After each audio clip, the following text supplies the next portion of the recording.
Hello students, welcome once again to the web classes. So हम थे depreciation पे। हमने दो मेथड देख ली थी। एक था स्ट्रेट लाइन मेथड का सिंपल सा एक इलस्ट्रेशन देखा था, और रिड्यूसिंग बैलेंस मेथड का भी एक सिंपल सा इलस्ट्रेशन देखा था लेक्चर नंबर 2 एपिसोड 1 में। ठीक है, अब चलते हैं लेक्चर नंबर 2 एपिसोड 2 की तरफ। नाउ देखो, रिड्यूसिंग बैलेंस मेथड में किस तरह से डेप्रिशिएशन की रेट फाइंड की जाती है, तो ये उसका फॉर्मूला है। 1 मार्क्स में पूछा जाता है। कितने? 1 मार्क्स में। So rate of depreciation is equal 1 minus root में आएगा n। रूट में क्या आएगा? n। ऊपर आएगा scrap value of asset divided by cost price into 100। ठीक है, क्या? Scrap value divided by cost into 100। ये इनटू 100 जो है वो रूट से बाहर है, ध्यान रखना। इनटू 100 जो है वो रूट से काफ़ी दूर है। देख लो, ये रूट से काफ़ी दूर है। क्लियर? जैसे कि एक एग्जांपल है, हालांकि ये 1 मार्क्स में ही आता है। An enterprise has purchased a machine for ₹1,25,000। The estimated scrap value of this machine is 25,000। तो 1 लाख हो गया, मतलब माइनस करने के बाद वाली price. The estimated life of machine is 4 year. Okay, 4 year जो है वो मशीन की लाइफ है। From the above information calculate rate of depreciation under total amount of depreciation under straight line method and reducing balance method. तो straight line method तो आपने first lecture में ही देख लिया था। चलो, स्ट्रेट लाइन मेथड का अगर फॉर्मूला अप्लाई करते हो तो क्या है? Annual depreciation is equal cost price minus scrap value divided by estimated life. Depreciation आ रहा है 25,000। रेट था depreciation divided by cost price into 100। So 25 divided by 125 into 100, that is 20%। क्या है? 20%।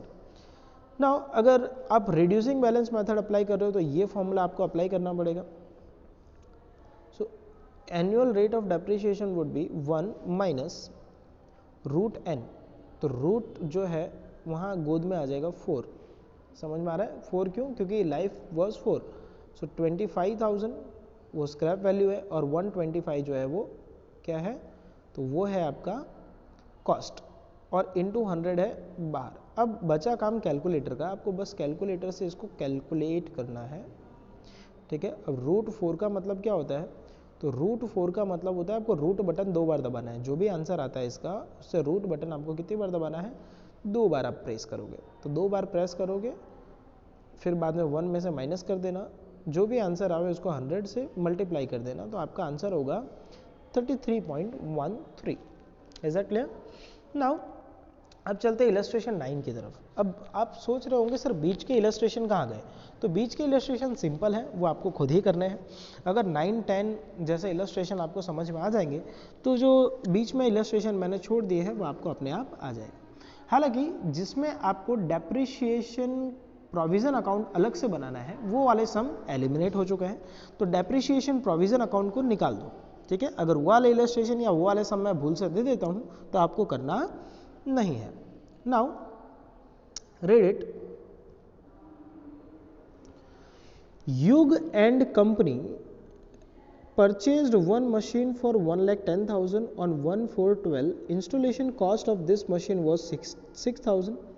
Carriage expense rupees 4,000. Company provide 8% depreciation under straight line method. कौन सी method है? Straight line. मतलब depreciation एक ही बार कैलकुलेट करना है। On 31/3/2015 this machine was sold at a loss of 20%. ये machine जो है 20% के लॉस से सेल कर दिया गया।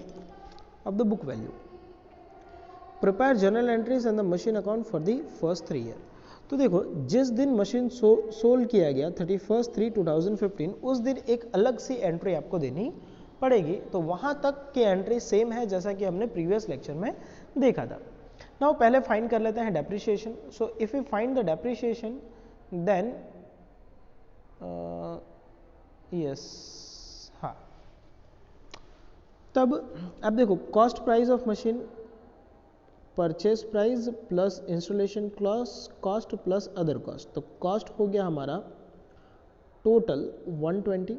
इस 120 पे रेट ऑफ डेप्रिशिएशन इज 8%, है ना? कितना है? 8%। तो 8% हो जाएगा, 8% ही है ना भाई, कंपनी प्रोवाइड 8% डेप्रिशिएशन। हाँ, तो 1,20,000 इंटू 8%। अच्छा ये माइनस दिख रहा है, ये माइनस नहीं है, ये क्या है, इंटू है।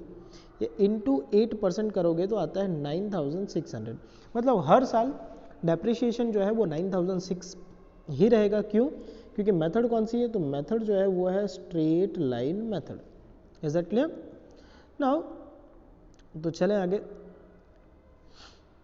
सी, अब सेलिंग प्राइस अगर देखना हो कि कितने में बेचा गया है मशीन, तो एक काम करता हूँ, ये कैलकुलेशन थोड़ी देर बाद दिखाता हूँ, जिस दिन मशीन सोल्ड करना हो उस दिन। तो तब तक की तो जनरल एंट्री आपको आ जाएगी। तब तक की जनरल एंट्री क्या होगी, पहले परचेस की एंट्री होगी। तो परचेस की एंट्री अगर करते हो तो क्या होगी, machine account debit 1,20,000 to bank account to cash account. Is that clear? पहला साल पूरा होता है 31/3/2013 को, यहाँ से यहाँ तक पूरे 12 महीने होता है। तो डेप्रिसिएशन कैलकुलेट करोगे, depreciation account debit 9,600 to machine account 9,600। ये डेप्रिसिएशन ट्रांसफ़र कर दिया जाएगा पीएनएल में। तो एंट्री होगी PNL account debit to depreciation account 9,600। फिर अगले साल फिर से डेप्रिसिएशन सेम ही रहेगा। तो depreciation account debit to machine account 9,600 और ये डेप्रिसिएशन ट्रांसफ़र हो जाएगा पीएनएल अकाउंट में, PNL account debit to depreciation account 9,600 on 31/3/2014। So 31/3/2014 तक ही करो, इसके बाद वाला साल जो है वो मैं आपको एक्सप्लेन करता हूँ। अब अगर आप मशीन अकाउंट पे आते हो तो मशीन अकाउंट आपको कुछ इस तरह से शो हो रहा होगा, ठीक है। तो मशीन अकाउंट आप देखिए, debit machine account and credit. Now जिस दिन परचेज किया 1/4/12 को to bank account and extra expense to cash account, तो टोटल मशीन की अमाउंट हो गई 120। इस 120 पे आपने डेप्रिसिएशन रखा 9,600, माइनस करने के बाद बैलेंस बचा 1,10,400। ये 1,10,400 आ गया अगले साल का बैलेंस ब्रॉड डाउन। इस पे फिर डेप्रिसिएशन रखा गया 9,600, बैलेंस कैरिड डाउन बचा 1,08,000। ये 1,08,000 हो गया अगले साल का ब्रॉड डाउन। अब देखो कमाल क्या है, कमाल ये है कि तीसरे साल में ये मशीन जो है सेल कर दिया गया। तो सेलिंग की डेट कौन सी है, सेलिंग की डेट देखने के लिए आपको देखना पड़ेगा क्वेश्चन। तो क्वेश्चन अगर आप देखते हो तो सेलिंग की डेट है 31/3/2015, मतलब एग्जैक्टली वो डेट है जिस दिन हम डेप्रिसिएशन कैलकुलेट करते हैं। तो करो कैलकुलेट डेप्रिसिएशन, डेप्रिसिएशन सेम रहेगा 9,600 क्योंकि 31/3 डेट है, हाँ साल पूरा हो गया। सो 9,600 हो गया आपका डेप्रिसिएशन। तो ये हो गया ये हो गया, अरे रे हाँ भैया, ये हो गया आपका डेप्रिसिएशन 9,600। अब आपको फाइंड करना है कॉस्ट प्राइस कि मशीन कितने की है, जिस दिन बेचा उस दिन कितने की है। तो जिस दिन बेचा उस दिन कितने की ये जानना हो तो देखो, ओपनिंग बैलेंस था 1,08,000 माइनस 9,600 करोगे तो आपको कॉस्ट मिल जाएगा।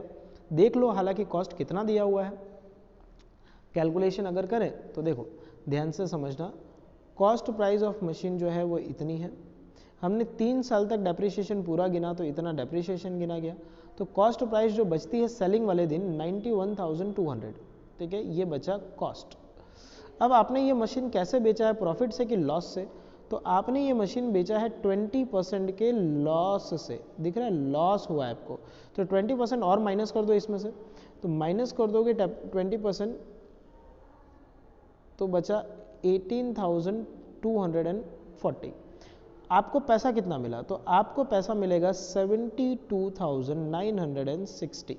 तो इसकी एंट्री क्या होगी, इसकी एंट्री होगी बैंक अकाउंट डेबिट, क्या bank account debit 72,960, depreciation account debit, depreciation account debit उसकी हालांकि चलो सेपरेट एंट्री दे दी होगी। तो बैंक अकाउंट डेबिट जो लॉस हुआ है तो उसे लिखेंगे loss on sale of machine या फिर पीएनएल अकाउंट, क्या loss on sale of machine या फिर PNL account to machine account. तो देखो डेप्रिसिएशन जो हमने रखा थर्ड ईयर का सेम 9,600, ठीक है, ये डेप्रिसिएशन आपने ट्रांसफर कर दिया पीएनएल अकाउंट में 9,600 और जो पैसा मिला उसकी एंट्री आप लिखोगे bank account debit 72,960 to machine account और जो लॉस हुआ उसके लिए लिखोगे PNL account debit to machine account. हालांकि although if you want to give a combine entry तो आप इन दोनों को मिक्स करके एक ही एंट्री दे सकते हो, bank account debit PNL account debit to machine account, ठीक है। इस तरह से आप मशीन अकाउंट में देखोगे तो bank account to machine account, तो मशीन अकाउंट के क्रेडिट साइड में बाई बैंक अकाउंट और बाई P&L अकाउंट ये लिख दिया, ठीक है। तो आपका फाइनली टोटल जो है वो दोनों साइड का टैली हो जाता है। तो इस तरह से जब मशीन सेल होता है तो इस तरह से जर्नल एंट्री उसकी लिखी जाती है और इस तरह से मशीन अकाउंट बनाया जाता है। So hopefully you have got my point और आपको सब समझ में आ गया है। सो आज के लिए इतना ही, बाय बाय, थैंक यू, ठीक है। नेक्स्ट लेक्चर में हम मिलेंगे, थर्ड लेक्चर में एक नई इलस्ट्रेशन के साथ। आपका होमवर्क है तब तक का, आपको इलस्ट्रेशन 1, 2, 3 एंड 9 करना है और सम नंबर 5 में 1, 2, 3 कंप्लीट करना है, ठीक है। So thank you.